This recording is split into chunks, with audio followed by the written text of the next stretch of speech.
All right, you can be seated because we're gonna be reading something that you have never read in your life. These are the chapters in the Bible that I think nobody is pausing to just reflect about it. And most of us, wala pa akong nakita na ang devotion nila ay ito yung mga verses na babasahin natin today. But babasahin natin anyway.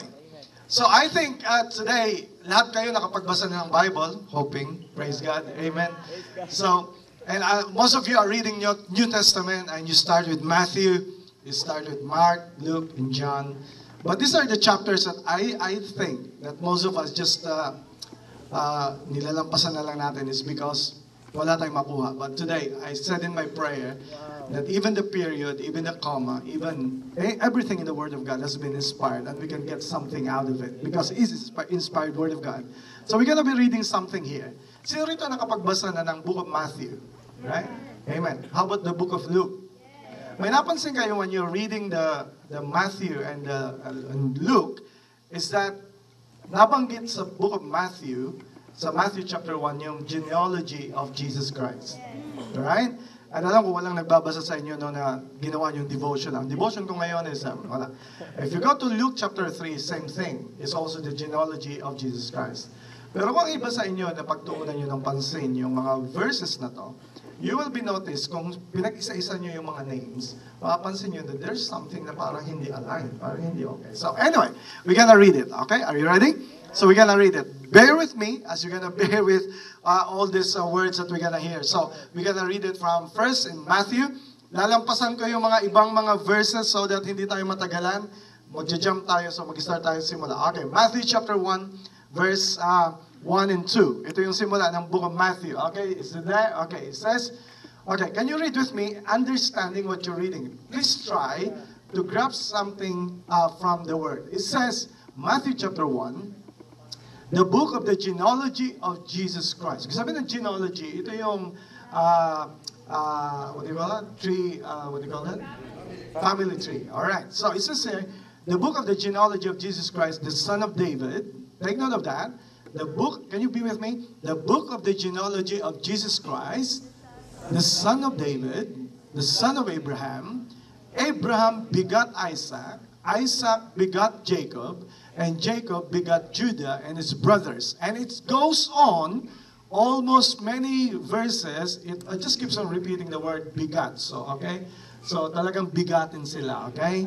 Alright, yung iba hindi makagets. Pag sabi po, joke yun, alright?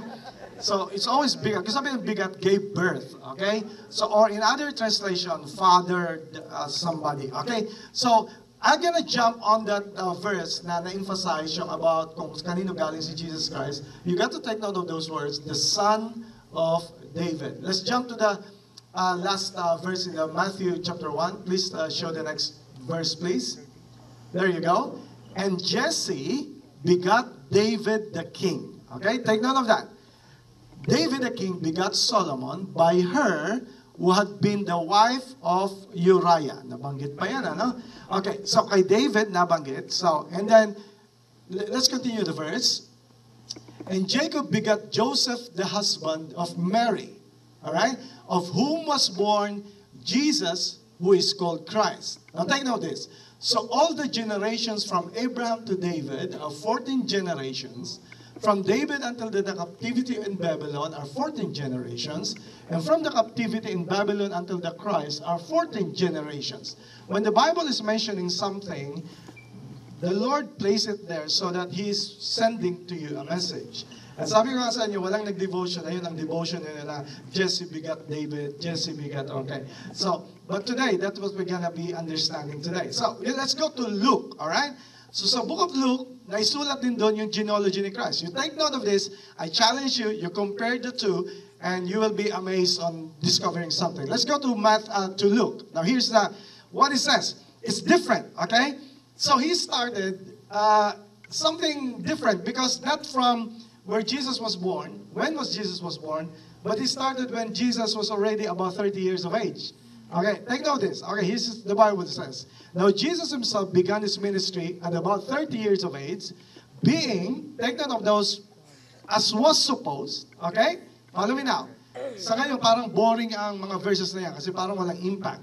Pero you will be amazed today, what you're gonna hear today of the message, this can be doctrinal, this can be theological, and this can also be practical, and this can be a life-changing for you, okay? So it says in the word, the son of Joseph, the son of Heli, okay, now, can you help me out? Kasi parang hirap nito banggitin, ano? Can you help me out? Okay, the son of Meliah, the son of Menan, the son of Mattatiah, the son of Nathan, the son of David, the son of Jesse, the son of Obed, the son of Boaz. Okay, take note. Napansin nyo, nabanggit din si son of David, nabanggit din si Jesse, and then it keeps on. Yung sa isa, is that, if you're gonna compare, it's the son of Obed, the son of Boaz, the son of Salmon, pabira si Salmon pala sakala ko isda yan okay. The son of Salmon, the son of Nashon, the son of Aminadab, the son of Ram, the son of Hezron, the son of Perez, the son of Judah, the son of Jacob, the son of Isaac, the son of Abraham, the son of Terah, the son of Nahor, the son of Serug, the son of Reu, the son of Peleg, the son of Eber, the son of Shelah, the son of Canaan, the son of Arphaxad, the son of Shem, the son of Noah, the son of Lamech, the son of Methuselah, the son of Enoch, the son of Jared, the son of Mahalalel, the son of Canaan, the son of Enosh, the son of Seth, the son of Adam, and the son of God. Okay, now here's the thing. Why this is the preaching for today.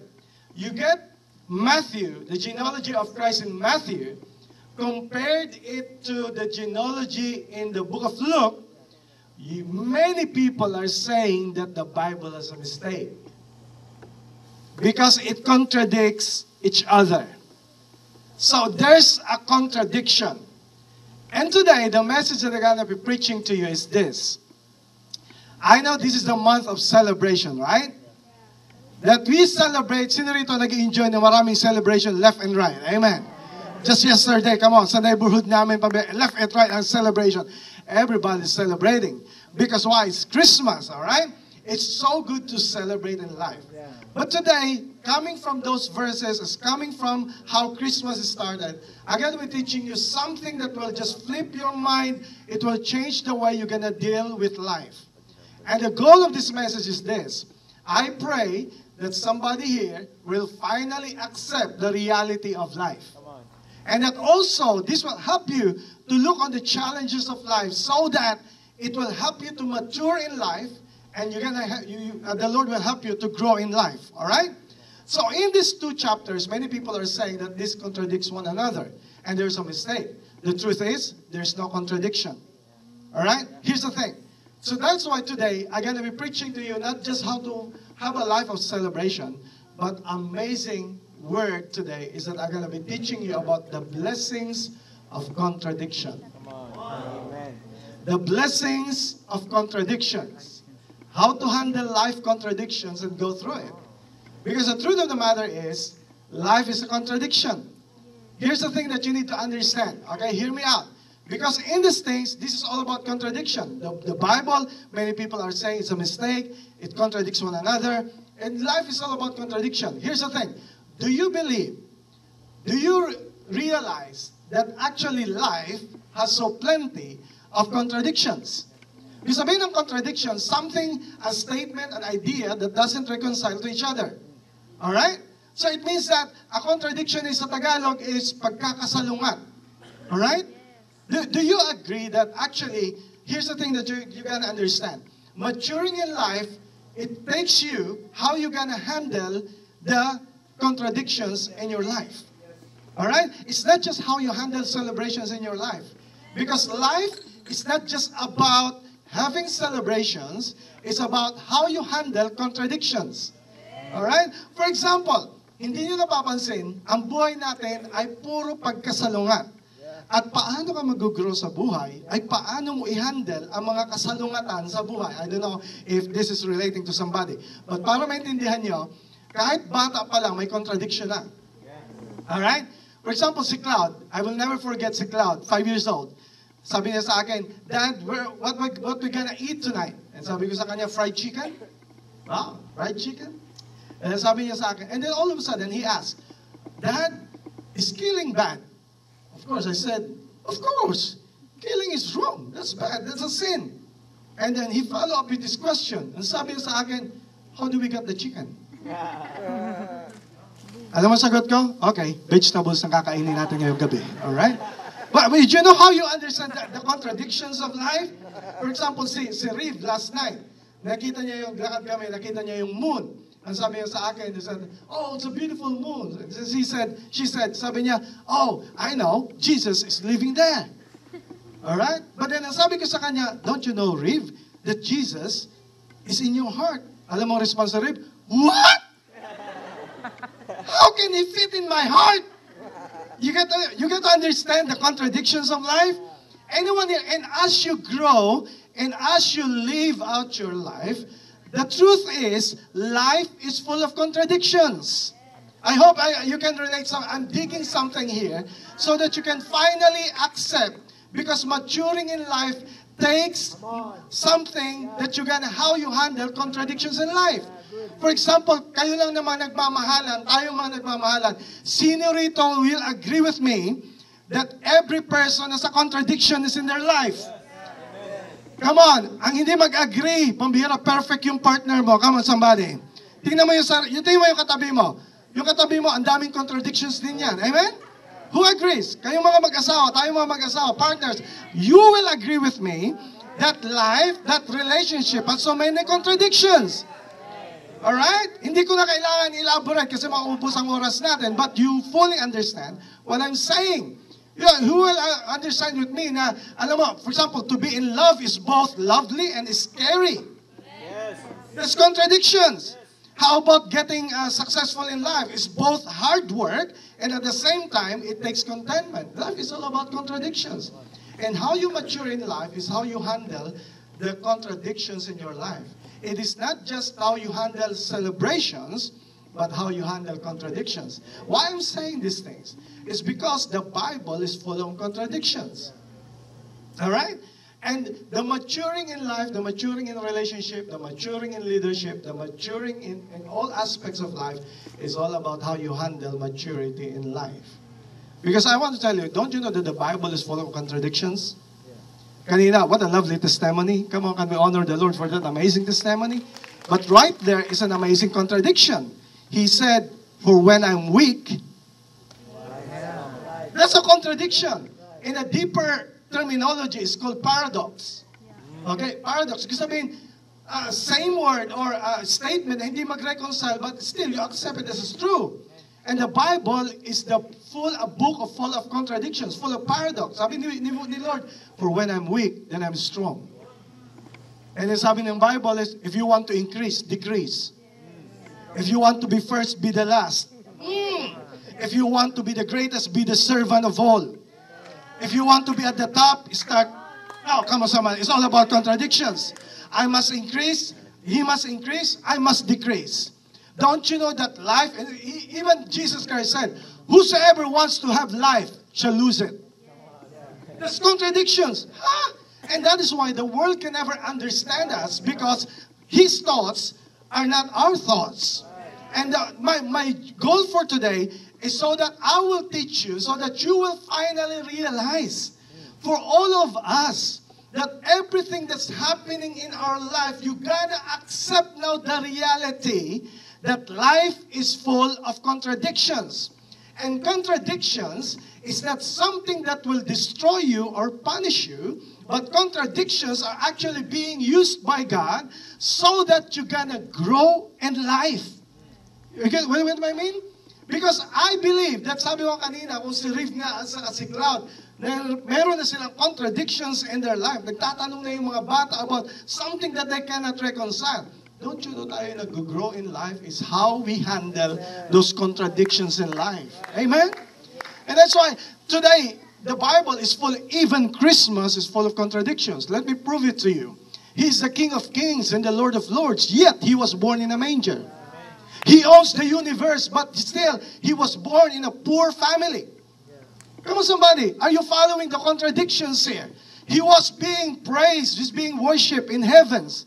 But when He came, nobody has received Him in their house. It's all the contradiction. Pwede naman isilang siya sa palace. Pwede naman siyang bumaba at naging senador o naging president. He can choose a lot of options. But still, ang pinili niyang bagay, pinili niyang role is a totally contradiction of who he is as the King of Kings and Lord of Lords. So it's all about contradiction. Why I'm laying this onto you? Because celebration has a space in our hearts. Ngayong December, we're all celebrating, all right? But who will agree with me that even in the midst of celebration, there is already happening a contradiction? For example, nakaranas na kayo na may pinangako si Lord, tapos baliktad ang nangyari sa'yo? Ako lang nakaranas ba noon? Or lahat ba nakaranas noon? Nakaranas ka na ba kung kailan ka tuloy na sinabi mo, Lord, bigyan mo ako ng patience? Lalo ka nagkaroon ng maraming troubles. Contradictions. Nakaranas ka ba yung time na, Lord, gawin niyo akong maging prayerful. I want to be prayerful. Ayun, inabot ka ng grabing problema. Sino rito nakaranas ng contradiction? Sabi, Lord, pwede ba? Gusto ko talaga this year maging humble. All of a sudden, inabot ka ng mga taong kinontra ka, may mga taong, all kasalungat nung pinag-pray mo. Why? Because here's the thing. God is a God of contradictions. There is something that in Him, because His thoughts are not our thoughts. And somehow, He works something. Sabi nga ni Lord, that's why the foolishness of the Lord is, the wisdom of the world is foolishness to the Lord. There are so many things that contradicts. But ladies and gentlemen, here's the thing. In all these things, from the verses that we have read, I'm going to lay down to you that there's a blessing in these contradictions. Okay? Are you there? Are you there? Do you want to know why is it that in the book of Matthew and the book of Luke, it's different? Yung iba nga, yun ang pinopoint nila na talagang mali ang Bible, tingnan mo yan. And even those people that are saying that the Bible is not true is because there's a contradiction. But here's the thing that you need to understand today. Many people are saying that the Bible is not true because it contradicts each other. It contradicts its thoughts. But do you want to know the reality? Those people cannot accept that the Bible is true, not because the Bible contradicts itself, but the truth is, it contradicts them. You get what it means? Kaya ang Bible, sinasabi ng iba, ang Bible hindi tama. Kasi nagko-contradict daw ang mga words. Hindi. Ang totoo nun, kaya sa'yo hindi tama dahil nagko-contradict sa kaisipan mo. Because the Bible will not adjust to your own thinking. You got to follow what God is saying. Come on, somebody? Amen? And that is why for today, you have to understand, even in Matthew chapter 1 and Luke chapter 3, it was laid out there for a reason. And here's the reason why. When we get this, you will fully understand that how you're going to handle life's contradiction, it will help you a lot. Because there's a blessing when life contradicts itself. The first thing is this. Okay, do you want to know the difference? Ano ba ang kaibahan ng book of Matthew at ang book ng Luke? Parang magkaiba. Bakit doon puro Father and dito Son? Bakit yung mga names may portion na nag-iba? Do you want to know why? Do you want to know the reason why? Come on, because if you understand this, wow, it's amazing. You can even explain this to your friends. Pag nagsabi sila na, bakit magkaiba ang book of Matthew? Mali ang Bible! No. Here's the thing. Ang totoo, walang pagkakamali. The Bible is right. The Bible is true. The Bible is perfect. Come on, somebody. It is inerrant. Kasi sabi, walang error. Come on, in Jesus' name. Come on. There's no error. It will never be having an error. So the thing is, it has no contradictions. It's just that it's trying to explain something. And if you understand it, you will realize that the contradiction is actually blessing you. Now, here's the thing. Okay, here's the thing. I want to show you something. Gusto nyo malaman bakit magkaibang dalawa? Ito. Number one is this. Ang book of Matthew at ang book of Luke ay iba ang presentation is because iba ang kanilang perspective na pinanggagalingan. Okay? You get me now? So that is why the first thing that you need to understand, the blessing of contradictions in your life is this. It changes my perspective. Depende kung saan ka nakatayo. Depende kung saan mo tinitingnan. Si Matthew, tinitingnan niya si Jesus. At tinitingnan niya, si Luke, tinitingnan niya si Jesus as magkaiba yung dalawang perspective.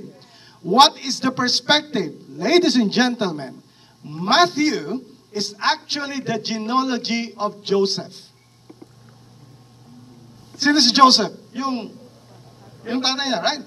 Sa Luke, genealogy actually ni Mary. Come on, somebody. Alright? And you will answer, hey, Pastor John, bakit na nakalagay sa Book of Luke? Walang nabanggit doon na about kay Mary. Puro lalaki ang nakalagay doon. Ladies and gentlemen, kasi sa culture ng mga Hebrew, ang nilalagay sa registry, ang nilalagay ay pangalan ng tatay. Come on, somebody. Pero if you will just take note of it, sa Book of Luke, may nakalagay doon na, what do you call this? In close parenthesis nakalagay, as supposed to. Supposed. Ibig sabihin, nilagay doon, ibig sabihin, hindi talaga yon si Joseph, kundi yun ay lineage ni Mary. Are you getting the point? So, hindi nagkamali ang Bible, iba lang ang perspective. Yeah, right. Yeah, iba lang ang perspective. I'll give you a point on how perspective. Here's the thing. Kung saan ka nakatayo, mag-iiba ang paningin mo sa isang bagay o isang tao.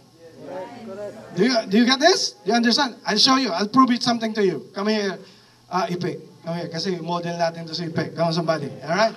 Alright, here comes. Asan yung mga photographer? Can I get the photographer? Come here. Come here, photographer. Come. Fast. Photographer, come on, yung may camera. Come on. Alright. Fast. Dali, bilis. Yan, alright. Okay. Here's the thing that you need to understand. Life is all about perspective. Okay? Here's the thing. I am a photographer, so I know what I'm talking about. Okay? Everything, of course, one subject, but it all depends. Bahala ka kung saan ka kumuha ng perspective mo. Alright? It's called about angle. Amen. Okay? Kung saan ka nakatayo, mag-iibang perspective mo. Okay, I'll give you a tip. Alright? So, kung dito siya nakatayo, iba ang perspective niya, right? Right. Do you agree na pag lumipat siya, come on, lumipat ka sa ibang lugar. Okay. Sino ito will understand na iba ang perspective dito? Dito is, ang lights niya, ay mas grabe yung lighting niya. Dito ay puro dark. Correct. It's against the light. Are you following me? Okay. It's all about perspective. Here's the thing that you need to realize concerning about sa Matthew. Sa totoo, walang contradiction. Iba lang ang perspective. I hope I'm helping somebody today. Here's the thing in life. Sa buhay, if you want to thrive in life, hindi ka lang dapat sa isang angle nakatingin, kundi dapat tatayo ka sa ibang lugar so that you can see things in a different perspective. Why I'm saying these things, maaring dito ka nakatayo, ang nakikita mo lang yung ay dark area, ang tinitingnan mo lang sa buhay ay mga hindi nangyari, yung mga wala sa'yo, yung mga losses, yung mga umaway sa'yo, yung mga nawala sa'yo, at sabi mo, malas-malas ang buhay ko, kailangan Christian, wala pong malas sa Christian, alright? So, what I'm saying is, pag dito ka lang tumingin, ang perspective mo ay just limited. Yes, it's true. Sasabihin pa ng iba, hindi ako nagiging negative, real lang ako. But the thing is, it just depends kung saan ka nakatayo. So what you gonna do? You have to change your place. You have to change your perspective and come here and look at things or people in a different perspective so that when you see, you're gonna say, hindi pala ako nawalan. Yung pinalit pala ni Lord sa akin na mas awesome. Yung trabaho ko pala nawala kasi binigyan pala ako ni Lord ng mas magandang trabaho. Ito malang ba? And you will see life. And many people lose something, especially on December, because you're focusing on things that you haven't been in your life, and you're just focusing on the negative side of life. Can I just encourage you today that if you will just change your perspective, you're gonna change your life, and it will change your mind, and you're gonna mature in life. Right? Perspective. Dito, ang tingin dito ni Matthew is genealogy ni Joseph. Ang tingin dito ni Luke ay genealogy ni Mary. Magkaibang perspective. But there's another factor that should change your perspective. Here's the thing. Alright? Bigyan ko kayo ng tips, photography tips. Si Arvin ay matangkad. Okay? Don't you know sa photography? Alright. Macho to, macho. So perspective is this. Kung gusto mong palakihin ang tao, kung gusto mong patangkarin, okay, there you go, perspective. Kung gusto mong papayatin, or, ang focus ay dito, so itataas niya, ibang perspective. Are you getting the point? Here's the thing, nobody should force you in this world how you gonna see life. Hindi po pwede. What I'm saying is this. It's only the Lord that should teach you and tell you ano ang proper perspective of life. Yes, we have all the freedom. Pwede kang dito. Pwede kang dito. Kung itong trip mo, sige. O kung dito ang trip mo. But it depends on you kung anong gusto mong outcome sa buhay. But I rather choose that instead of looking on the negative side of life, why not? Now here's the thing. Both are real. Both are true. And sometimes it's a contradiction. Tayong mga Pilipino nga, sobrang ang pagka-contradiction natin eh. May mga pamahiin tayo na out of this world na. Sino rito nakaisip ng, uy, huwag kang masaya ngayon, baka bukas malungkot ka. Sino nakaisip mo na, tawa ka ng tawa. Hindi ko sasabihin pa lang, magpakalungkot ako ngayong araw na to para bukas masaya. Malungkot mo ngayon, para masaya ako bukas. Saan galing yung perspective na yun? It's coming from no basis at all.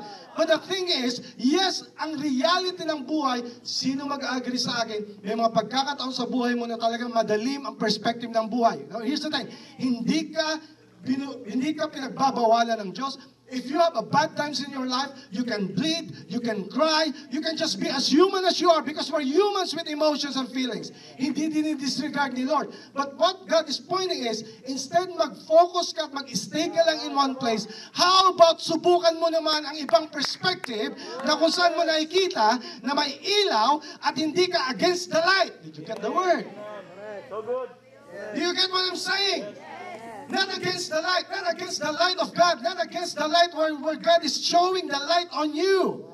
Because when you're against the light, ang nakikita mo lang doon sa object ay shadow. And most of the things, nasa likuran yung ilaw, nasa likuran si Christ, kaya ang tingin tuloy ng blessing, hindi mo na maaninag.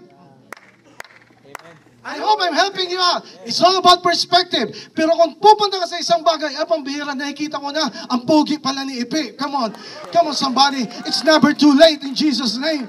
Ang bihira, yung smile na yan, yung boses na yan. I hope you're gonna understand me now that life is about perspective. Life will having be contradictions, but it all depends on your perspective. Come on, clap your hands if you agree. Amen. Pero may isang bagay na dapat wag na mawawala. Magpalit ka na ng space. Sige, ikaw. Pero may bagay na dapat biggest factor sa buhay mo on how you look at life. Here's the thing. It's not about the space. It's not about the place. It's about the lens. Nice. Kahit anong angle ka pa, kung ang lens mo ay sira, pag lahat ng lens mo, kahit saan mo tingnan yan, wala ka naman. Parang nagpipicture yan. Alright, ayan. So, it's all about the lens. Now, here's the thing. So, when there's a lens, tama dapat yung kuha ng picture mo. Correct. Anong lens ang ginagamit mo sa buhay? Kasi pag ang lens mo palaging victim mindset lens, this is kahit saan ka pumwesto, ang tingin mo sa buhay, palagi kang biktima. Are you helping? Kahit pumunta ka rito, binibless ka na ni Lord, sino rito ang blessing na, ang words, malas pa rin? Naka-encounter na kayo yun? Alam mo, na-promote ka na. Hindi naman, pambihira, baka nga mawala na naman ako next year eh. Blessing na, ang emphasize mo. Kasi, ang problem is, it's not about the space. It's about the location. The problem is in your eyes. What lens are you using in your life? Kahit saan ka nandirito, if you keep on just roaming around and yung lens na ginagamit mo ay something that's coming from your past trauma, from your past drama, from your past pains, from all those things that blurred the lens. Here's what I realized. Amazing. Ito ba yung canon ko? Hindi. Perfect. Alam niyo ba itong canon na to? Ang tagal ko na nasa bahay. And then, hindi ko na ginagamit kasi pag tumitingin ako, sira yung lens. Sabi ko, something's wrong. So, tinabi ko na lang. Here comes Trice, pumunta sa bahay. Ang sabi niya, Pas, okay pa to ah. And sabi ko, bahala ko anong gawin mo dyan. Ang ginawa lang niya, tinanggal niya, nilinis niya. And then, and just imagine, hanggang ngayon, ginagamit pa rin. I hope you're getting where I'm pointing at. My point is, walang problema kung nasaan ka, ang problema ay sa lens. Kung ang may lens ang may problema, ang pinaka lang dapat gawin mo ay linisin yung lens. Linisin mo yung eyesight mo, linisin mo yung mindset mo, linisin mo yung perspective mo, at pag nakita mo na linis yung perspective mo, you will just see in a different light. Ba, ang linaw pala ng picture. Oo ba, ang ganda pala dito sa angle na to. Kahit pa against the light, kaya ko i-adjust. You know why? Because you have changed the lens of your perspective. Many people in this world are having a problem how they mature, how they handle depression, how they handle anxiety, how they handle immaturity in life. It's all because it depends on your lens. If you keep looking on life through the lens of your past, you will be forever depressed. But if you will ask Jesus Christ to cleanse the eyes of your faith, you will see life in a different way. Amen. Just this year, I just want to be honest with you, itong taon na ito, inabot ako ng grabing challenges. But at the end of the month, I pause. I let Jesus Christ cleanse my eyes. I walk around the house and I'm just said, "Oh Lord Jesus, what have you done?" And you know what He has done? I can fully say that this is my best year of my life. Amen. Why? Because I see life in a different lens. If you keep looking on the lens of depression, lens of distress, lens of discouragement, lens of things that did not work out for you, you will be forever feeling you're so guilty, feeling you're so lost. But if you just have the Holy Spirit cleanse your eyes, you will be amazed to see how blessed you are. You will be thankful for your family. You will be thankful for your husband, for your wife. You will be thankful for what you have, and even accept those things that you no longer have. Amen. Even those people that you lost, you did not lose them. God has blessed them so that it can be a different journey, so He can put you another one who's better and better will for the Lord for you. It's all about perspective. Now, see, Matthew is looking at kay Jesus. Alright, genealogy of Jesus, dito kay Matthew, is kay Joseph. Kay Mary, yung isa kay Luke. Alright? Magkaibang perspective. Amen? Amen. Now, may isa pa. Kung nagbabasa kayo ng Bible, you got to understand the context kung sino ang tinutukoy sa book na yan. Alam niyo kung bakit may 4 Gospels? Alright? Alam niyo kung bakit may 4 Gospels? Okay, doon nga mama. Thank you very much. Palapakan natin ang dalawang tayo. Ready lang kayo, tatawagin ko kayo ulit mamaya. Alright? Okay, perspective. Here's the thing. Alam niyo ba si Matthew sa si Luke? Ang Gospels ay iba-iba ang context. Iba-ibang presentation. So pag nagbabasa kayo, here's the thing. Ang Matthew, ang context ng Matthew is all about presenting Jesus Christ as a king. You get it? Right. Kay Luke, he's presenting Jesus Christ as a man. Si Mark, presenting Jesus as a servant. Si John ay presenting Jesus as the Son of God. Diyos siya. Kaya kung may kausap kayo, huwag niyo gagamitin ang Book of Luke para patunayan na si Jesus ay Diyos.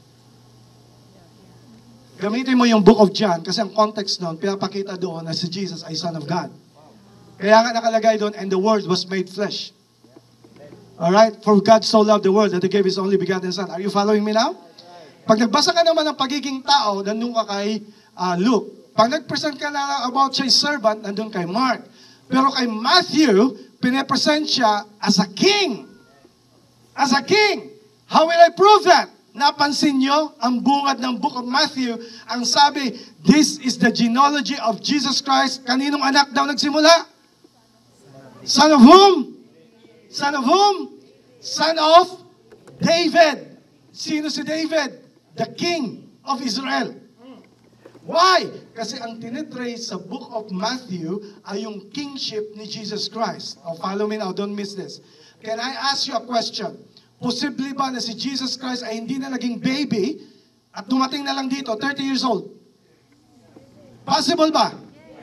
Nawala mo na yung hirap, umiksi pa yung time, kaya niya bumaba as a human being na hindi na kailangan isilang? May nag-isip na ba ng ganyang kaisipan? Nag-isip ba kayo na, how come na kailangan pa maging baby si Jesus? You want to know the reason why? Here's the reason why.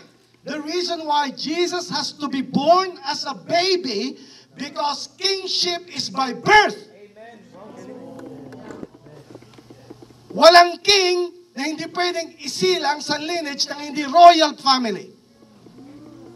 So, pinrove sa Book of Matthew na ang genealogy niya, pag trinace mo, nagtapos, nag-end kay David, kasi ang tinitrace sa Book of Matthew ay kingship ni Jesus Christ.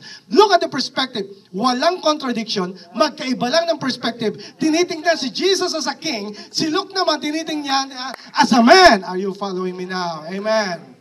That is why life, ang totoo, ang contradiction has been allowed by the Lord for the purpose of teaching us to look at life in different perspective. Even your relationship with Jesus Christ, it takes you a life contradiction in a different perspective. Alam nyo, I don't know about you. Kung ang trato mo lang kay Jesus Christ as a man, mawawalan ka ng honor and mawawalan ka ng heart to worship kung sino wino-worship mo. But if you are aware na wino-worship natin, there's a King of Kings and the Lord of Lords, I hope you understand what I'm talking about. Pag iniisip mo lang ang men, makikita mo, ay, dapat unuwain ako ni Lord. Ano yung perspective na yon? Ang kaisipan na yon, gusto mo si God ay maging man. Gusto sabihin nun, Lord, unuwain mo naman yung pinagdadaanan ko. So, can I tell you this? Wala kang pinagdadaanan na hindi nauunawaan ni Christ kasi pinagdaanan niya lahat ng pinagdaanan mo. The thing is, wala ni isa man dito ang pinako sa krus. Wala ni isa man dito ang sinuntok at tinanggalan ng balbas at siya'y pinarusan. Wala. So si Christ ay advance ang suffering niya na wala ni isa man sa atin ang makatugma at makamatch sa suffering ni Jesus Christ. Kahit yung mga Holy Week na nagpapapako sa cross, hindi po yon equal sa ginawa ni Jesus Christ. Kamusta man? Amen? This is the thing. Why contradiction happens? So that it will teach you to look at life in different perspective. I hope that helps. I pray that today, bago matapos ang taon, huwag ka lang tumingin sa isang lugar. Here's the thing. Tingnan mo yung lens mo. Saan ko ba tinitingnan yung buhay ko? And the thing is, pag victim mindset ka, kahit saan ka pumunta, yun ang tingin mo sa lahat. Kaya nga ang sagot, hindi bagong church. Hindi bagong pastor. Ayaw mo sa akin, it's alright. Pero never expect na pagpunta mo sa ibang lugar, sabihin mo, ay, pambira, kakaiba to. Wait until you know that guy, at madidiscover mo, para-parehas lang pala sinful, para-parehas lang pala hindi perfect, and you will understand today, wala doon sa pinupuntahan mo, kundi sa lens kung saan mo tinitingnan. Pag ang lens mo palagi kang victim, kahit saan ka pumunta, ang tendency ay parang feeling mo sinasaktan ka palagi ng tao. It's time for you to mature. It's time for you to grow up. It's time for you to cleanse your lens by the power of the Holy Spirit and change your lens. What is the lens that we need to use in life? Two things. Word of God and love of God. I say that again. Anong two lens na dapat gamitin natin? What are the two lens that we need to use in life? Word of God, love of God. Okay. Para hindi nyo makalimutan, what are the lens that we have to use in life? Word of God, love of God. Dapat yung dalawang yan, palaging nandyan. Truth, saka love. Hindi pwedeng puro truth, kasi pag puro truth, magiging legalistic ka. Pag puro love naman, magiging liberal ka. Kung sabihin, kahit ano na lang. Alright? But here's the thing, dapat yung dalawang yon palaging nasa lens natin. Bakit kailangan ang Word of God saka love of God? It's because, pag puro ka ng Word of God, pwede ka maging religious. At judgmental. Nakakapansin na kayo ng maraming tao, ang daming alam sa Bible, pero mag-care, ay hindi ganon? Bakit? Ginagamit na yung lens ay isa lang, Word of God lang. Ay hindi, mali yan sa Bible. Ay, kung wala yan, dapat. So napaka-judgmental, napaka-dogmatic, kasi Word of God lang ang ginagamit. I pray that today, balansin natin, hindi lang Word of God, kundi may love of God. Amen? Wag naman puro love of God.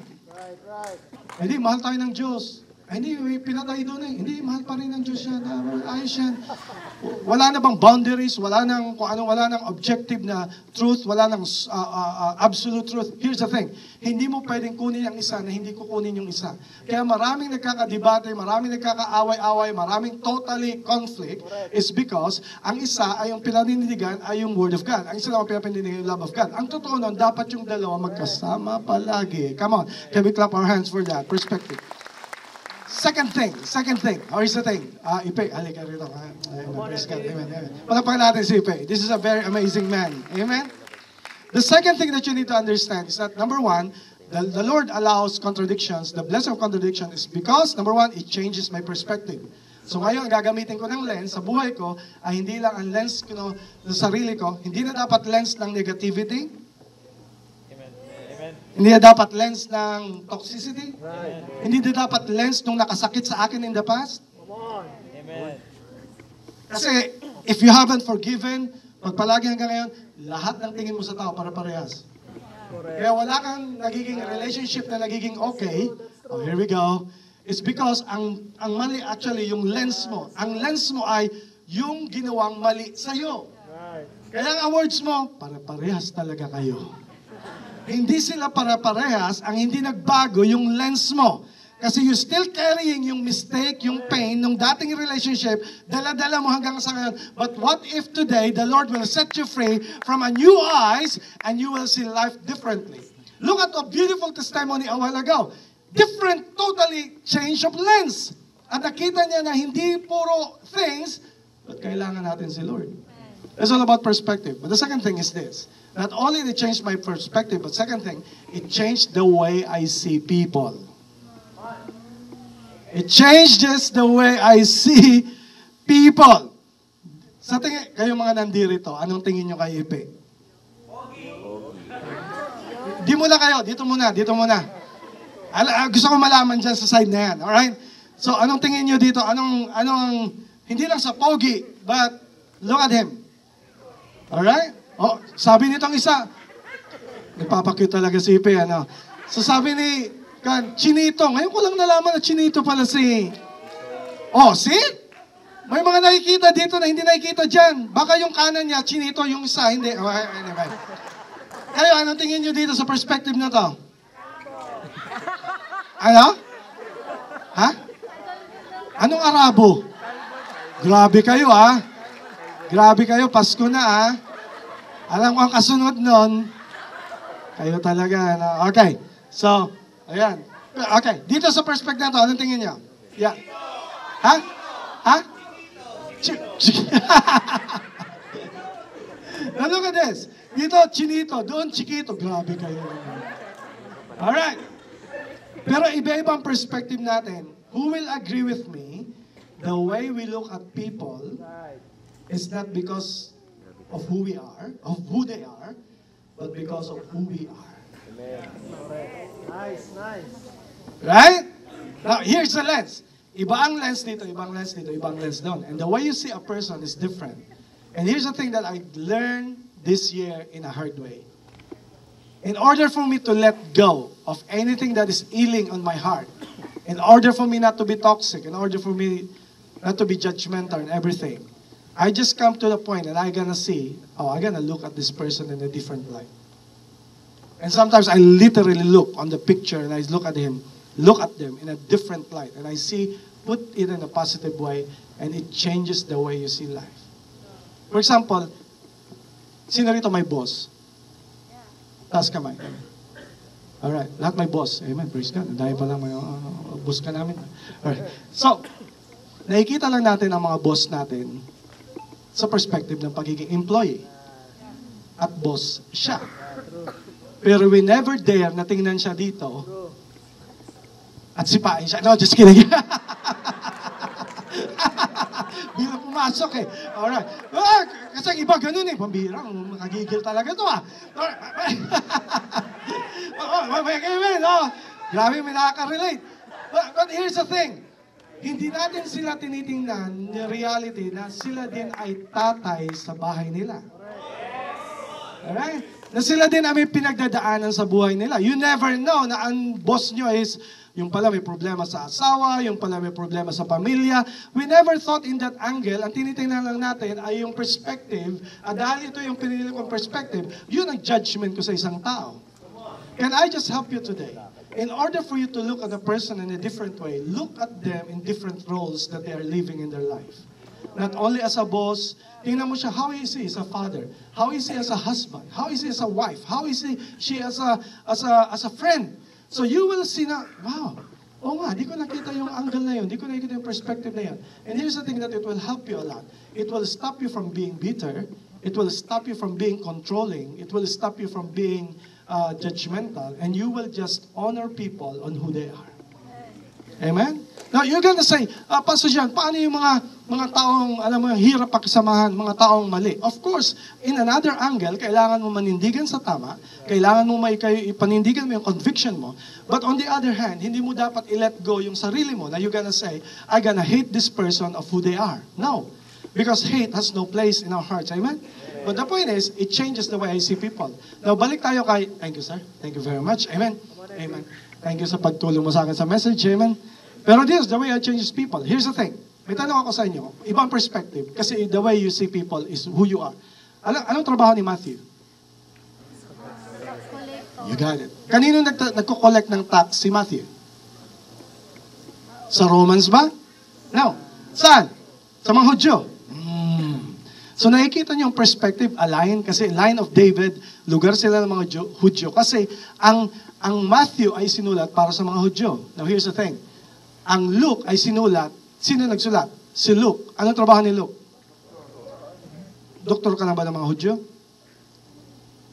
Pag doktor ka, hindi ka doktor ng isang lugar ng tao lang. Pag doktor ka ng lahat. You're not following this. But here's the thing. Iba ang presentation ng dalawa kasi si Matthew para sa mga Jew. Si Luke ay para sa mga lahat ng tao. Kaya sinulat yung both is so that you will understand whether ang pinaglilingkuran mo specific people or maybe everybody, kailangan mo lang tingnan sa ibang perspective and you can accept every person is worth the respect and worth yung pagtingin natin sa kanila bilang human being. Amen? Come on, palapakan na. Is this helping you out? Amen? May napansin pa kayo doon sa book of Matthew. Napansin nyo ang tracing. May tumutugtog. Amen? Alright, so, perspective. Amen. So sa book of Matthew, napansin nyo puro bigat. Kaya mabigat nga Matthew talaga eh. Yung sabihin ng bigat, father. Baliktad doon sa isa. Ang isa, son. Don't miss this. Kasi that phrase there, napansin nyo sa book of Matthew. Kanino ulit genealogy yun? Kanino ulit genealogy? Kay Joseph. Pansinin mo yung verse. Okay? Basahin nyo ulit pag-uwi nyo sa bahay. Simula kay Son of David, bigat, father. Pagdating kay Joseph, walang nabanggit na Joseph bigat Jesus. Hindi na binanggit. Kasi si Joseph ay hindi naman talaga ama ni Jesus. Hindi siya seed ni Joseph. Siya ay Diyos na perfect at naniniwala ka sa virgin birth. Siya ay nilagay ng Holy Spirit sa womb ni Mary, pero wala siyang physical na tatay. Are you following me? Kaya tama yung Bible na present sa book of Matthew na hindi siya pinanganak ni Joseph kasi yung totoo, hindi naman talaga siya anak ni Joseph. Siya ay anak ng Diyos! Come on somebody, palapakan natin si Lord. Pero it's all about the way I see people. Pero kay Luke, titingnan mo ang perspective niya kasi doktor. Okay, bigyan kayo ng tip. The way you see life depends on what role you are playing in your life. You will agree with me. For example, si Denmark, engineer. I know how he thinks. Linear. Right? Linear. Engineering. Ang gusto nun, structure. Gusto nun ay pasunod-sunod. Dapat naka... Kung pipilitin mo na, hindi dapat makaunawa siya kasi ganito, dapat mag-adjust siya ng ganito. No, you can't. It's because ang people ay iba-iba, ang personality natin, lahat tayo dito ay unique. It's just up to us na tingnan natin sa perspective kung saan tutugma at saan magiging okay ang harmony ng bawat isa. I hope you have to say. Okay, amen? Alright. For example, pinipilit mo yung asawa mo maging, hindi kasi siya expressive. Paano? Introvert ka kasi. Kino-compare mo sa iba. Bakit siya napaka-expressive? Ay, iba yun. O, bakit tahimik? Amen. Amen. Bakit tahimik? Bakit pag relationship tahimik? Wala na ako nakikita nag-i-amen. Nakikita ko lang galaw ng braso. Why? Because wag natin ipipilit ang personal. For example, ang artist naman, hindi mo pwedeng gawing structural. Kasi sa kanila, gumagawa sila ng creative. Hindi pa nga tapos, may iniisip ng iba. Who will agree with me? And that's why it's just about respecting and honoring, accepting kung ano ka in your life at kung ano ang tao sa buhay mo. And then you will have a harmony in doing this. Amen? But the last thing, this is where you're gonna end, okay? Not only it changes my perspective, it changes the way I see people, but it changes the way I see purpose. And this is the most amazing thing that you will realize, okay? It changes the way I see purpose. Kaya sinulat magkaiba, not just because of contradicting, but because my purpose kung bakit, and you will be amazed of this revelation today. Okay? If you're gonna go back kay Matthew, si Matthew, kung babasahin nyo, nagsimula the genealogy of Jesus Christ, the son of David. Bakit? Ang sinusundan ay kingship, Messiah, to the Jews. Now here's the thing, okay? Nagtapos kay David kasi ang purpose ulit, ang pinapakita ay king. So nagtapos lang siya kay David kasi ang pinapatunayan, pagiging hari ni Jesus Christ. Kailangan ang baby, kailangan isilang para siya ay lineage ng king. Okay? Pero sa Book of Luke, magulat kayo. Can you show the verse again? Yung verse sa Luke. Because it's amazing, hindi nagtapos kay David. Pansin ninyo, nasaan si David? Ayun. Dapat nagtapos na dyan. Okay? Pansin ninyo. Pero tumuloy-tuloy. Yung isa, Trenace, napansin nyo sa Matthew, from top, papunta sa present. Kay David, papunta kay Christ. Ito baliktad, backwards. Trenace niya, kung sino si Jesus Christ, pabalik kung saan siya galing. Alright? Dapat sana kung king magtatapos kay David. Pero tinuloy-tuloy niya, the son of Jesse, son of Peleg, son of Eber, son of Shelah, the son of Methuselah, the son of Enoch, the son of Jared, the son of Mahalalel, the son of Canaan, the son of Enoch, the son of Seth, and the son of kanino trinace back? Kay Adam mismo. Alam niyo kung bakit? Because there's a purpose. Alam niyo kung bakit inaalaw ni Lord ang contradiction sa buhay? So that you will discover your purpose in life. Amen. Na iba ang purpose ni Lord kay Matthew, ibang purpose ni Lord kay Luke. And here's the thing, bakit son of Adam? Gusto niyo malaman ang reason? Kasi bakit binalik ni Lord papunta sa Book of Genesis? Ang trace back niya ay pabalik sa creation. Alam niyo kung bakit? It's because in the Book of Genesis, may pinangako doon si Lord. Na may pinangako siya. Na ito ang sabi sa verse. Punta natin sa Genesis. Even in the time of creation, may prophesy si God na ipapanganak na son. And then itong son na to, well, let's just read it. Can you show the verse, please, in Genesis? Here's a word. Is it there? No, not that one. Genesis. There's a promise in the book of Genesis that says that God promised him to Adam and Eve that the son will bruise your head. Ang tinutukoy niya ay yung serpent. You get that? You understand that? Sabi ni Lord, the son, he will be born and you will bruise, ang tinutukoy niya yung serpent, bruise the head, but you will bruise his heel.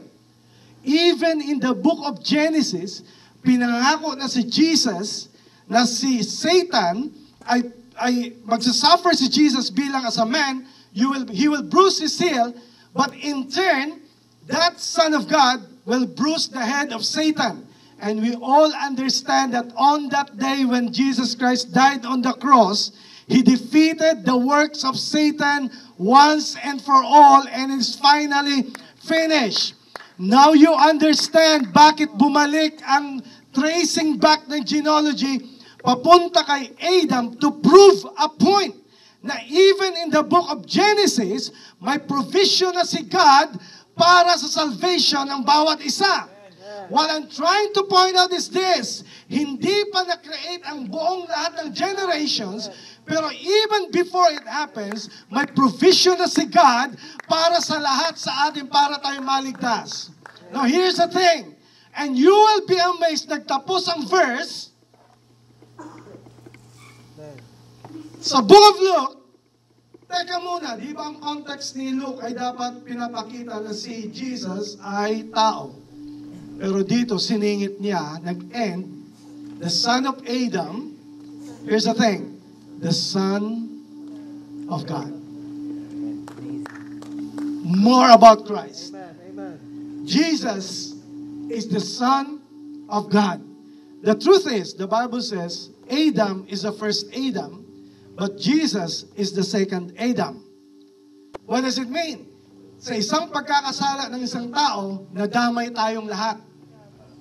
Right? Kaya nga pag tayo pumunta sa langit, puntahan nyo agad si Adam. Ikaw ang pinanggalingan ng lahat. Dahil sa isang kasalanan ng isa, damay lahat ng buong sanlibutan, lahat tayo naging makasalanan. Pero ang tawag din kay Jesus Christ sa Hebrews, siya ay the second Adam. Bakit? Kung ang isang tao nagkasala, damay lahat. Don't miss this. Listen to this. Sa isang tao, Diyos na nagkatawang tao, namatay sa cross. At when He died, damay lahat. Come on somebody, are you getting this now? Isang tao nagkasala, damay lahat. Si Jesus kaya second Adam, kasi namatay siya for us, but damay lahat. Isn't that amazing that we can stand here today? It's because somebody who is a second Adam, the Son of God, came on the world and gave His life for us and gave His life for us to be saved. Now, to wrap up everything, how does it apply to your life? Going back to contradiction. So now, nawaan nyo today na wala naman palang contradiction. It's all about perspective. It's all about people. It's all about purpose. Here's the thing. Mag-celebrate tayo ng matindi ngayong katapusang taon. Pero pag nakaranas kayo ng mga contradictions, maybe some of you are thinking, Christmas na Christmas, pero walang-wala ako. Christmas na Christmas, bakit ang dami kong problemang hinaharap? Magsisimula na naman ang New Year, pero hindi pa ako ready. Can I just give you a comfort and encouragement? Hindi mo kailangan ma-solve everything bago mag-New Year. Walang season ang provision ni Lord. Walang nakasalalay sa New Year at sa celebration. Can I just encourage you today? Never compare your life on others people's lives. Kung nakikita mo yung mga kapitbahay nagsa-celebrate, let them be. But iba rin ang contradiction sa buhay mo. Can I just encourage you today? Walang nangyayari sa buhay mo and you gonna say today, Lord, bakit ganito? No. God's allowing contradictions not to punish you, but to just make you understand.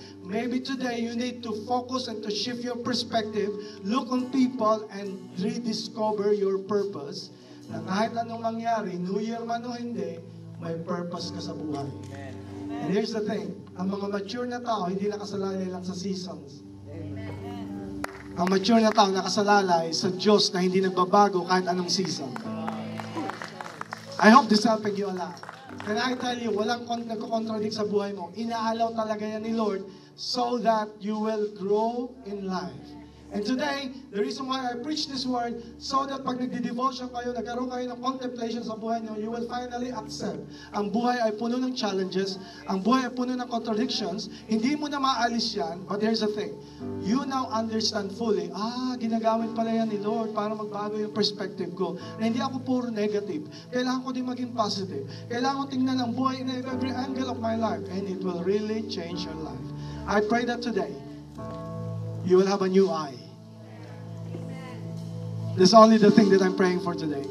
I pray na lahat tayo, baguhin ni Lord ang puso natin para baguhin yung paano natin tinitingnan ang buhay. I pray that today, pag uwi nyo sa inyong mga bahay, I pray may bago na kayong set ng mata.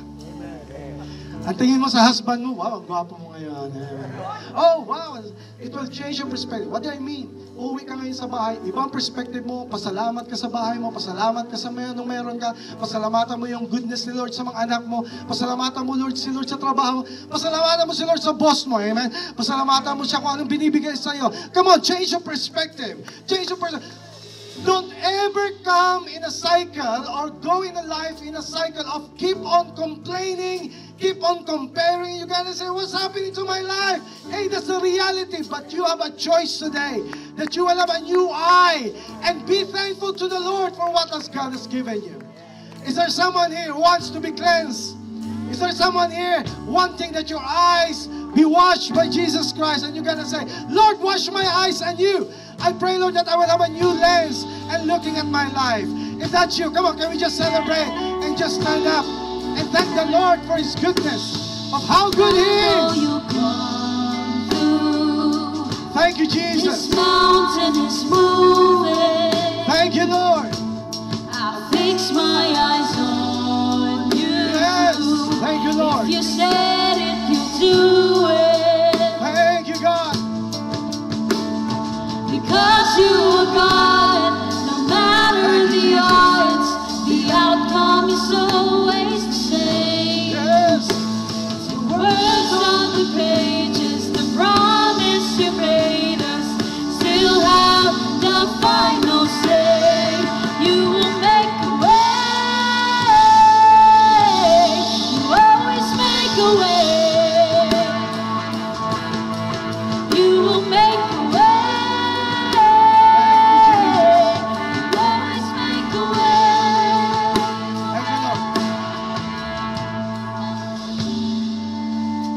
Contradiction. In order to open your eyes, you have to close it. Can I ask everybody to just close your eyes today? And just by the power of the Holy Spirit, He's gonna give you a reminiscing of what happened this year. And you will come to this point that you will be saying, Lord, in spite of it all, thank you, Jesus. I just pray that today, the Holy Spirit will give you a new set of eyes, a new lens, how you're gonna see life. I just want to tell you today, you are not a loser, you haven't lost. You don't have to get everything okay. But today, just have a new lens on how you're gonna see yourself, how you're gonna see God, how you're gonna see life. Come on, if that's you, can you just lift your hands and start to be thankful to the Lord for what He has done for your life. Come on, with your own words, with your own praise. Thank Him. Come on, see it in different angles. See it through the Word of God. See it through the promise of God. See life through the love of God. Come on, as we exclaim the promise of the Lord in our life, can you just give thanks to Him and praise Him for how good He is? You are good, Lord. I am blessed. I'm protected. Oh, Jesus. You will make a way. Thank you, Lord. You always make a way. You make a way. You will make a way. Yes. You always make a way. Thank you, Jesus. You will make a way.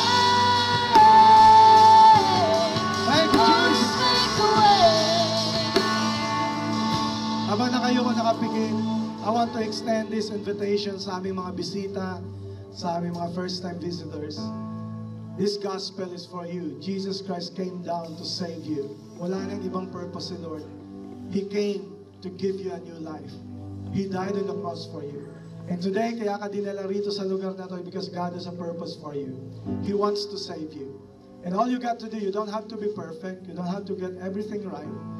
God is just asking for you is just to accept that you're a sinner before God and that you need Jesus Christ in your heart.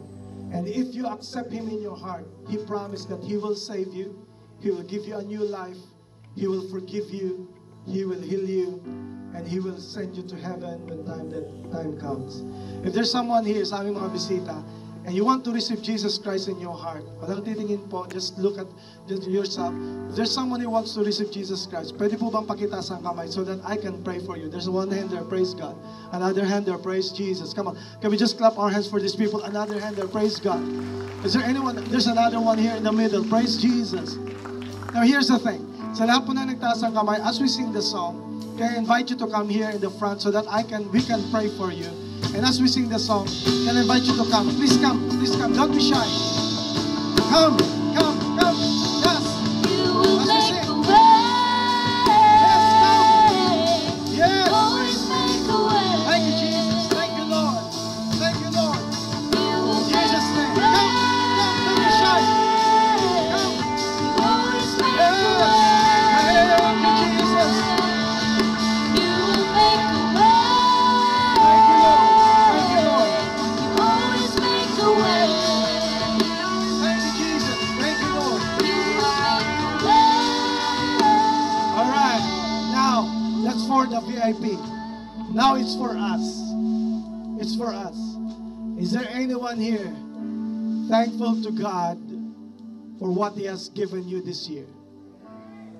I pray na ngayong taon, bago pa magsimula ang bagong taon, ito yung panahon na sabihin natin ngayon, Lord, ngayon pa lang, pupunin ko na yung buhay ko ng pasasalamat. Hindi ko hintayin ang bagong taon. Lord, now I can see and with a new eyes, paano mo ako bless, paano mo ako hinil, paano mo pinabuti, how you make all things work together for good. Now, how about you join us here in the front and as you thank God for how good God is. Come on, I invite you to come as we're gonna sing this song. Here we go! Yes! Thank you, Jesus! Praise! Praise! Nothing's too hard for you. Thank you, Lord! Impossible's what you do. Thank you, Lord! I know you've got this too. Impossible's what you do. Nothing's too hard for you. Impossible's what you do. Thank you, Lord! I know you've got Thank you, Jesus. Thank you, Lord. this too. Impossible's what you do. Yes!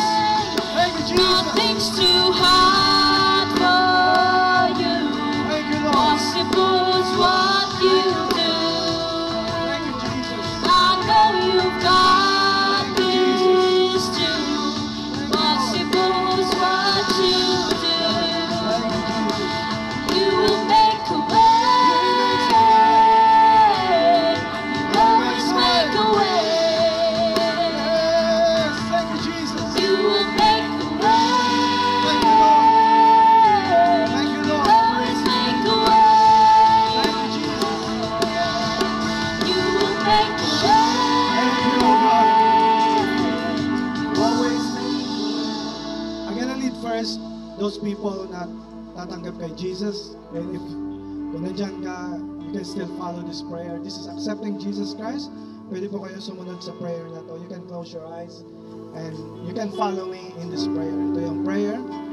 Lord Jesus, salamat po na minahal mo ako kahit ako'y makasalanan. Ito ay bagong simula, bagong araw para sa akin.